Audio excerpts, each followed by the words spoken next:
Noon, siya ang ginintuang anak ng Hollywood. Pagkatapos, naging mukha ng lahat ng tabloid. At ngayon, bumabalik siya. At sa pagkakataong ito, hawak na ni Lindsay Lohan ang kanyang sariling kwento.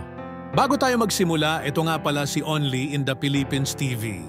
Huwag kalimutang mag-subscribe sa ating YouTube channel at like our Facebook page. Unang nakilala si Lindsay bilang batang kambal sa The Parent Trap.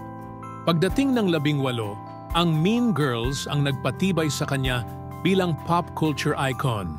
Pero sa likod ng mga ngiti at red carpet, dahan-dahan siyang nadudurog sa bigat ng kasikatan. Sinusundan siya ng paparazzi, binubusisi ng mga headline ang bawat kilos niya.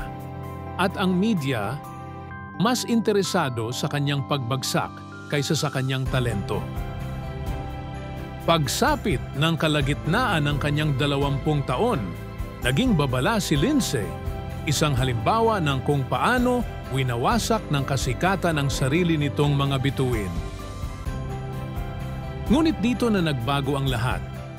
Noong 2014, tahimik na umalis si Lindsay sa Hollywood at lumipat sa Dubai. Malayo sa kaguluhan, binuo niyang muli ang kanyang buhay, nakatuon sa pamilya, sa pribadong pamumuhay, at sa kanyang paggaling.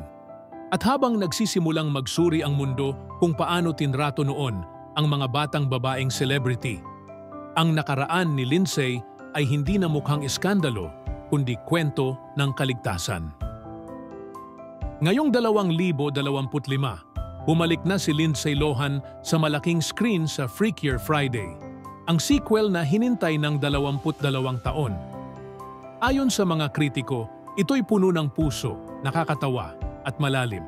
At ang mga tagahanga, nandito sila hindi lang para sa pelikula, kundi para kay Lindsay mismo. Hindi lang ito pelikula, isa itong pahayag. Patunay si Lindsay Lohan na ang kwento sa Hollywood pwedeng isulat muli, mula sa eskandalo hanggang sa muling pagningning, mula sa masakit na headlines hanggang sa paggaling.